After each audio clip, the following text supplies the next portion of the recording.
Ladies and gentlemen, investigative reporter Jeremy Schaill of Dropsite News, formerly of the Intercept and many other places, is here with us right now. And we're going to be talking about the events that unfolded earlier today, or that finalized earlier today, and what might happen down the line. Jeremy, thank you so much for your ongoing reporting on everything that has been happening. Thank you for your reports recently, also, where you were talking to the firefighters. And I mean, like, it's such a treasure that we have you, man. Oh, thank you. I mean, I try my best. But in any case, there is a breaking story coming out of Dropsite, as a matter of fact, from the mediators on the Gaza ceasefire, from your institution. But before we get into that, I wanted to hear you break down everything that has happened in the last week or so, if possible. Can I show you one thing? I'm going to pull this up on my phone. I just want to show you something that relates to everything that we're talking about here, which is that I obtained today. I'm in touch regularly with people that are on the Palestinian negotiating team. And I want to share this. We didn't do this as a story, so this is an exclusive here. I obtained a document that was agreed to by Hamas on Monday. It's Wednesday right now. We're speaking. On Monday, I reported and others reported that Hamas had told the mediators from Qatar and Egypt that they accepted the ceasefire framework. And Tony Blinken and others kept saying the same lie that they've been repeating for many, many months, which is, oh, we're waiting on Hamas. So what I received was the actual signed and stamped document of the ceasefire agreement that now is public, with the signatures of each of Hamas's negotiators. Look at this. You see there? Yeah. Okay. This was delivered to the mediators on Monday. And Antony Blinken and other U.S. officials and Israeli officials continued up until hours ago to say, oh, we're waiting on Hamas, we're waiting on Hamas. This is what the Palestinians have been dealing with under Joe Biden for almost 16 months now, where there have been good faith efforts to try to engage in an exchange of captives. There are 10,000 plus Palestinians who are being held in Israeli prisons, jails, dungeons, more than 3,000 of them being held in this Orwellian administrative detention. And the negotiators who are working on behalf of the Palestinians, everyone says Hamas, but it's not just Hamas. There's multiple Palestinian factions that are involved with this. They agreed on Monday, and they actually put it in writing, stamped it, and they all signed it, all of their mediators. And Antony Blinken knew this because he was shown that document. And yet the lie continued to be promoted. This is concrete evidence, and there's other evidence, but this is a piece of concrete evidence in the thing that you and I are going to talk about right now, that over the past few days, what has actually happened is that the Israelis were trying to insert new conditions. The Israelis were refusing to provide actual maps of where they would withdraw their troops to. And the reasons the Palestinians wanted those maps is because when Israel doesn't do what they're supposed to, they want to be able to say this is a violation of the agreement. The Israelis want everything to be vague. So, I didn't mean to come in hot fire at you here, but it's I'm watching the commentary on this, and the notion that it's been, Hamas that has prevented a ceasefire is a lie. How many hopefully we're going to see a lot of living people come out of Gaza. There are children, the Bibas children. I hope as swiftly as possible that they are returned. They and their mother, are immediately released.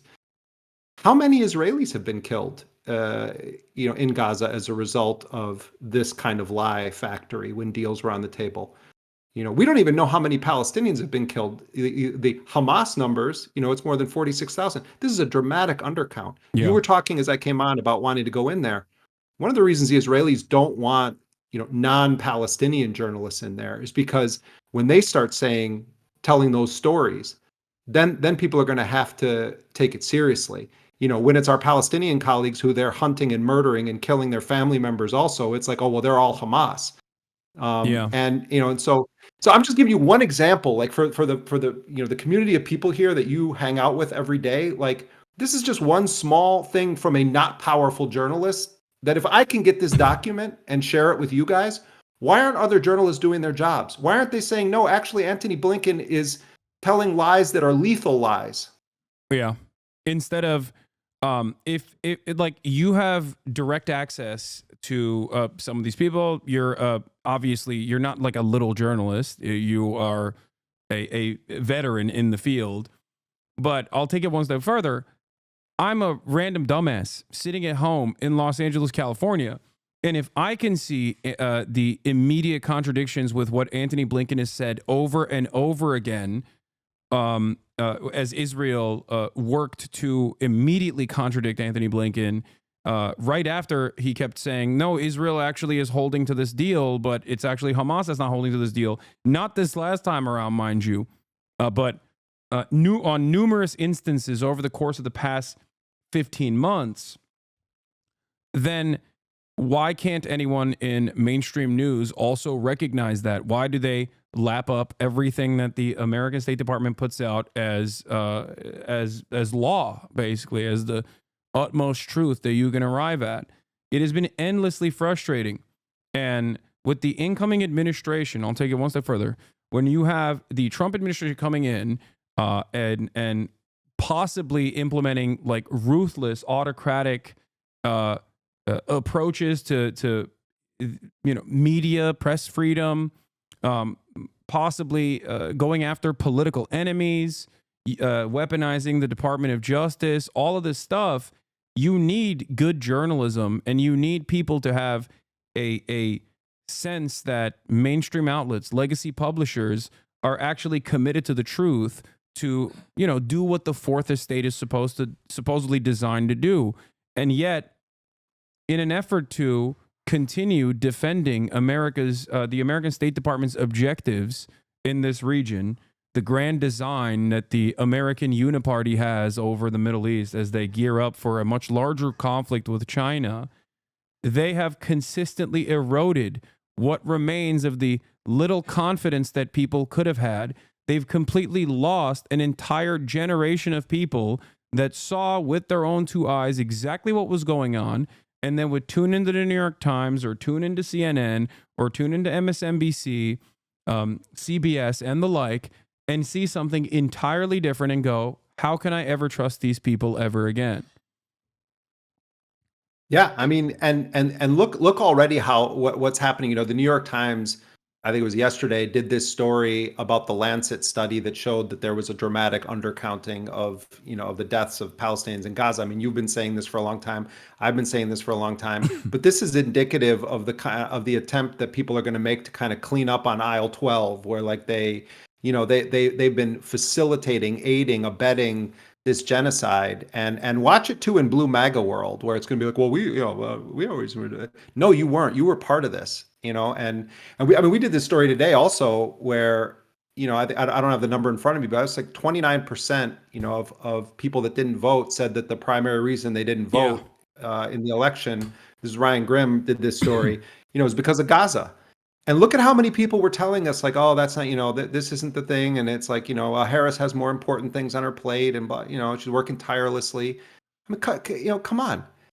And now we've got this whole business about the Trump thing, where it's like, I'm sorry. Yes, it was because Trump. The Palestinian negotiators are telling me that also, that there were things that the Israelis were just flat out refusing. And when Trump's people came to town, the whole tune changed. We could talk all about what's going on, with Trump and speculate about it, but just on a realpolitik level, Trump used a power available to, and he's not even the real president yet, to an incoming president. What does that mean about Biden, who was, we're not in control of Israel? No, actually, kind of you are, and Trump showed it. No, absolutely. In the interest of like ass covering, I guess, one of the things that I wanted to show you here, I'm going to share my screen with you as well so you can see what I'm also looking at. This is from Zana, who showed the new report that came out of New York Times. Death toll in Gaza likely 40% higher than reported researchers say. And of course, 60 Minutes' coverage on the whistleblowers, the many different whistleblowers within the State Department as well that actively spoke out, and the 60 Minutes reporting on it that came months after. As you can see here, the New York Times saying that more than 64,000 Palestinians may have been killed by traumatic injury in the first 9 months of the war in Gaza, according to a new study. The peer-reviewed statistical analysis led by epidemiologists at the London School of Hygiene and Tropical Medicine used modeling in an effort to provide an objective third-party estimate of the casualties. So it does strike me as odd for the New York Times to come out with this reporting so close to this to the finalization of the ceasefire agreements. And you know, and it almost contradicts like the subtle ways and not so subtle ways in which they have undermined, I think, the number of casualties from Israel's offensive genocide in Gaza. Yeah, and you know, I mean, I don't know how much you guys have. I wasn't watching. I was doing my own talking to people earlier, but you know, I don't know how much you guys have gotten into the details of what's in this agreement. Have you covered the bases on that? I only covered it. I only covered it yesterday, but from what I understand, I don't know what the new information that came out of it. But you're obviously much more familiar with the details, so I wanted to ask you about it. But the poison pill provisions that Benjamin Netanyahu kept adding on to the to the deal making process since July, like permanent military positions in the Netzarim corridor, permanent military occupation, controlling the Rafah border, a refusal of aid trucks from going in, like all of these things have seemingly been cast aside, at least even in the first phase of the negotiation, where maybe I'm wrong and you can tell me. Benjamin Netanyahu has actually conceded on these demands in terms of like removing military positions, even from the Philadelphia corridor, which was a major point of contention. Yeah, I mean, on paper, if this deal moves past this first phase, you know, I mean, just like back up, just do a little bit of just basic architecture here. So this is a 3-phase deal. Each phase is envisioned as being 6 weeks long, you know, 42 days. And in that first phase of the deal, you have 33 Israelis that fall under what they call the humanitarian category that are going to be released. You know, it's on the first day, it's supposed to be 3 people. People are presuming it's going to be Kafir Bibas, Ariel Bibas, and their mother, these two kids. Kafir Bibas was 9 months old on October 7th when he was taken to Gaza. So those are supposed to be the first 3. And then they have a mathematical formula for how many Palestinians then are released. And among that group also is 5 female Israeli soldiers. And then for those, you have a different category of Palestinian prisoner. But at 50, the same time, right? Yeah, right, exactly. Yeah, 50 for each of the female IDF soldiers released. Right, for each of those. And then, you know, then you have 600 aid trucks coming in, and then there's going to be the Israelis pulling back and eventually, you know, withdrawing. And if they then make it on the 16th day of the first phase, they're supposed to be no later than the 16th day. They're supposed to be discussing the terms for the second phase of the agreement, you know, technical details of how many Israelis are going to be released from Gaza, how many Palestinians are going to be released from Palestinian prisons and other facilities. But that second phase also has language in it that envisions a total withdrawal of Israeli forces from Gaza. In this first phase, they're going to be going into like a buffer zone. And there was a lot of disagreement over how many meters into Gaza. You know, Gaza is a really small territory, relatively speaking. And so what the Israelis basically have carved out is kind of drawing a thick marker ring around Gaza where they can, you know, where they're going to put their forces. And so there was a lot of discussion going up all the way to hours before this thing being announced on like literally how many meters are they going to be allowed to remain inside of Gaza. But on paper, this is full withdrawal and then envisions a permanent ceasefire. Part of what Netanyahu has been trying to sell to people, you know, in his coalition and in Israel is that Israel, we're really just making a deal for phase 1. And, you know, and that, you know, we're in the driver's seat here. And I think that they believe that they're going to be able to convince Trump that there's been a violation that allows them to basically just resume really intensely attacking the people of Gaza. But so there are loopholes that Israel can try to exploit, and the Trump dynamic is a wild one, as you know. Like I don't think any of us are under the illusion that Trump's motivated by love of the Palestinians of Gaza or humanitarian concerns. And there's certainly like a gift bag. Mohammed Shahada, the Palestinian journalist who's been covering this in an really in-depth way, I was just talking to him, and he was like, there's a goodie bag that Trump is giving to Netanyahu, and the reports in the Israeli press indicate that it's filled with a lot of really significant things, including this possibility of resuming the war in Gaza. So, I think we have to be able to walk and chew gum at the same time. Trump absolutely was a decisive factor certainly in the timing of this, but really in kind of finally forcing Israel to agree to it. That's true. On the other hand, Trump promotes himself as the most pro-Israel president possible. Yeah. There's indications he doesn't personally like Netanyahu at all, which could create some interesting opportunities. But on a political level, I wouldn't be hanging any hopes that Trump somehow wants this thing entirely done. The one wild card here is, like, I don't think that Donald Trump necessarily wants the Middle East in flames. He's got all these other things he wants to do during this term as president. So, there are some accidental things that could end up benefiting the people of Palestine under Trump. Whereas, Biden was like a geriatric vampire just refusing to leave and really dedicated to the project of Greater Israel, like throughout his whole career. So, I mean, the Palestinians, they look to the left, they see something terrible. They look to the right, they see something terrible. There's a weird way in which they could end up with a better deal under Trump's presidency, just because of how absolutely atrocious Joe Biden is on the issue of Palestine. Yeah. Other indicators that Donald Trump obviously is most likely cutting side deals with Benjamin Netanyahu that are not addressed in this at all, of course, stem from the reality that he might not like Benjamin Netanyahu, but he does like Miriam Adelson, or at least he likes $100 million that he got from Miriam Adelson.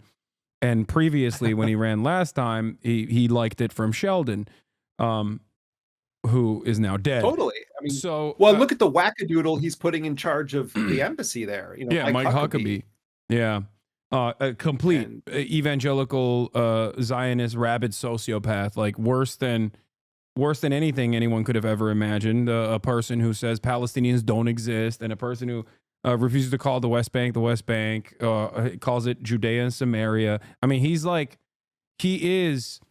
a Itamar Ben-Gvir type in American Power. Like it's the equivalent, basically. So I totally understand that, and that's why I've been trying to explain to people, because there's a lot of people in my chat that are saying, how dare you give Trump credit for this? I can't believe you're praising Donald Trump. Why is that controversial? No, but why?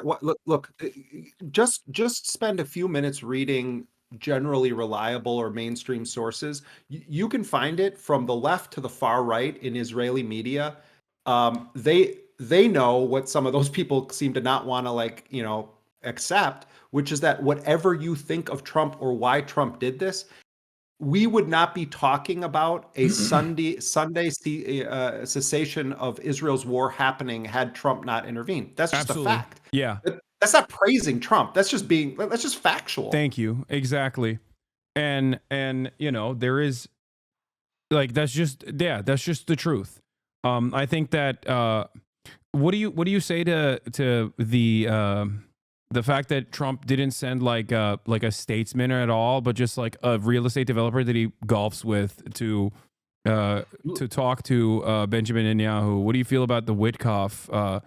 I mean, this story is so surreal. You probably talked about this, but I'll just tell a brief version of it again, that it's come out now in the Israeli media. Apparently last Friday, Steve Witkoff, who is a billionaire real estate tycoon, a Trump golf buddy, as you say, and who really looked like a deer caught in the headlights when Trump pulled him onto the stage in Mar-a-Lago, a week ago. But Witkoff has been there with Brett McGurk and Burns and, from the CIA and others, and they've been a part of this team because, Trump obviously is going to be president soon. And, Netanyahu was pulling the kind of stuff that he's pulled on Biden and company for, a year and a half. And so Witkoff, Trump's envoy, is in Doha, and he's meeting with the mediators, and he calls Israel and says, like, I'm coming tomorrow to meet with Netanyahu. And Netanyahu's people say, "Oh no, it's Shabbat. He can't come. It's the Sabbath." And Witkoff basically says, like, I don't care what day it is. He is going to meet me. Yeah. And and Witkoff himself is also Jewish, and he said, like he was like, yeah, it doesn't matter what day it is. I'm there. And by the way, like Netanyahu is some like religious scholar or something. I mean, give me a break. The guy's like receiving Cohiba cigars and like jewelry, according to the new Alex Gibney movie, like literally handed this stuff. No, so I think that was deliberate is what I'm saying. Like I suspected that it's like very that is something so like remarkably shady real estate developer type, where you're like strong arming your opponent by humiliating them to just like undermine them and tell them like who's the real person in charge. And it feels but also like that disrespect, I feel like, is like deliberate. It is, but also like, Antony Blinken, none of these people take him seriously. Like he's just not taken seriously. It's just a fact. He's just a creature of the Washington blob. But Trump sends like literally like a golf buddy, and it reminds me a little bit like in the Godfather films, like Tom Hagen. Like when Tom Hagen would show up somewhere as like the consigliere, it's like you knew he was speaking for the Don. And I think that's part of what Trump does. It's like he's not sending some career bureaucrat over there. He's sending like an actual buddy of his. And that guy is not, well versed in diplomacy, and he's just saying, no, the president wants this done. And I think probably that really took the Israelis by surprise, with the caveat that this narrative in a way benefits Netanyahu, because he can kind of Trump kind of force the hand, and they're going to get all of these other things out of it. Same thing with the sideshow of Ben Gvir and Smotrich, like, oh, we're going to break up the government. Like that far right flank of Netanyahu is kind of good for his propaganda right now. He's kind of trying to have it all ways. So like, yes, I think there's a real thing that happened there that is serious, but part of this is all show, is show, and part of this is spin. So, take it all with a grain of salt. Read all sources, but there is no question. Palestinians recognize it. The Israelis recognize it. I'm talking about people that are making this deal. Trump played a decisive factor in this, and I know it's making people's heads explode. But we have to be able. This is going to be a long 4 years ahead of us. A long 4 years. And we have to learn to be able to walk and chew gum at the same time when we analyze the Trump presidency. And remember that Joe Biden was one of the most bloodthirsty warmongers in American history with this war, facilitating a heinous genocide and gleefully doing it for large parts of it. So let's be accurate. Let's be honest. Let's call a spade a spade. Let's recognize the dangers of Trump. Let's talk about the dangers of Trump. But also we need to be able to speak honestly about it. Like, we have to tell the truth. Yeah, absolutely. Now comes a moment of speculation, because I know I've listened to some of the conversations that you had with Mohammed, and I agree with the assessment that was made in said conversations about what the future of Palestine looks like. Whether there's been some whispers of a potential side deal, a side agreement that Donald Trump might have conducted with Benjamin Netanyahu in Mar-a-Lago. But also on top of that, there is this idea that like the next 42 days will be of utmost importance. First and foremost, the next 4 days will be incredibly important, because Israel does have a tendency to escalate its bombing campaigns in the build-up to a ceasefire. They've always done this historically. They're doing it as we speak, and they're doing it as exactly. They're doing it right now as we are having this conversation. So every single Palestinian I've talked to that is in Gaza right now, I'm like, how are you feeling about this? Are you feeling joyous? Has said, I'm waiting for Sunday. Like Sunday cannot come soon enough, because I don't like every single person, no matter what age they are, is like, I will celebrate when it's Sunday, when the ceasefire is actually implemented, because they all know that Israel's modus operandi in situations like this is to really escalate the bombing until the very last moment of the facilitation of ceasefire. But then after that, there is obviously 42 days of supposed peace. And in the aftermath of that, when phase 1 turns into phase 2 with like the troops leaving the region, the IOF, like leaving the Gaza Strip, that is where everyone is speculating that Benjamin Netanyahu will sully on the deal and will go back to business as usual. Could happen that way. Although, once you get this kind of a framework in place, there will be different forms of challenges to Israel trying to do that. You also are, this also envisions internationals being on the ground in, a variety of capacities. So I think that's a real risk. I think it's a real possibility. I don't think it's a fait accompli. And I have had a similar experience with Palestinians I've been talking to today in Gaza. Except, I mean, I think on the one hand, like Abu Bakr Abed, who's reports for Dropsite and Electronic Intifada, and went viral with his press conference the other day talking about the lack of solidarity with Palestinian journalists. He's crying tears of joy. I mean, just the mere idea that there could be an end to this, even if the future is uncertain. I think we have to recognize none of us understand the complex emotions of what it's like to be a Palestinian of Gaza, particularly a Palestinian who is in Gaza right now. I mean, even Mohammed Shahada, who's not in Gaza right now but is from Gaza, at the end of my conversation with him, he said, that as I look at all of this and I start to realize how many people from my own family are either killed or missing. So many of us, we talk to Palestinians, we ask them to tell us the facts, what's going on, give us analysis. My friend Layla Al-Aryan, the great journalist from Al Jazeera, her mother's family has lost 200 people. 200 members of their family have been killed in Gaza. And so, I think it is important for them to be able to celebrate this moment while recognizing that they are dealing with liars, warmongers who are intent on erasing their people from the world. And all of us, we cannot stop talking about Gaza. In fact, this is probably one of the most important moments for people to actually all be focused on it. Because people are going to say, oh, well, this is resolved. It's not resolved. We're dealing with really dangerous people on the other side of this agreement that have a long history of violating these agreements. And that's where the bad parts of Trump come into play when it relates to Israel. Like, to what extent is he actually going to be willing to restrain Netanyahu? What deals has he already made? These are really, really relevant questions. Trump is dangerous on Israel. For sure, he is dangerous. He's dangerous for the Palestinians. But he's the one that at least got this to stop for now when it comes to, American officials or American figures. Absolutely. So what is, what's your speculation as to what will happen in the next couple of days, though, if you don't mind me asking?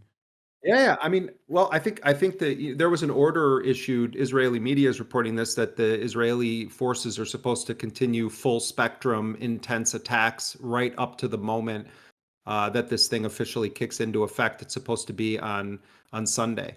I think that one dynamic here, when Israeli captives start to get released and we start to learn who's alive and who's dead, I think that there is going to be pressure felt from the Israelis to punish the Palestinians again, depending on who's living, who's dead, what's described about their conditions. So, we should pay close attention to this. And what will often be lost in this is those kinds of stories from the Palestinian side.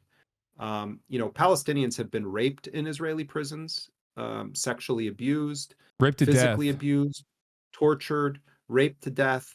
Had all sorts of sadistic experimentation happen on them. And I think that it is important that we also focus on those stories, the individual stories of Palestinians who come out of those prisons. We all watched what was happening in Syria. I mean, those first days when the Assad government was brought down, and Syria is still very much up in the air. But just on a micro level, looking at what does it look like when the prison bars are broken down? What does it look like when people get free? And you see the emotion, and I think any human being seeing people released from dungeons, if you're a normal caring human being, it pulls at your heart in a very real way. And it's like the Palestinians have been waiting 77 years to have those moments for their people that are locked up in these Israeli prisons. And we don't do enough work on telling the individual stories of the Palestinian hostages, of the Palestinians who've been snatched. In the Israeli media, they've done a very effective job. They tell the story. Every single Israeli who was taken captive, their stories have been told in films, in news segments, in articles. There's memorials, there's posters. There's more than 10,000 Palestinians. There's no posters for them. There's no stories being written about what's happened to them. I mean, look at the children who've lost limbs. There's no additional $250 million from a governing party in the interest of doing more propaganda to the West either on the Palestinian side, in the way that like the Israeli Knesset has offered additional budget allotments to doing just that, to Hasbara operations. And this obviously works effectively to humanize only Israelis in this process, and actively undermine and dehumanize the Palestinian victims in the hands of Israel, despite the numbers showing a far different reality than the one that is presented in mainstream news. I guess the last question I have for you, Jeremy, and thank you so much for spending time with us today, is in terms of going into Gaza. This is a real question that I have both for myself. I've been talking to some people that have worked inside of Gaza in the past as well, like some of the journalists.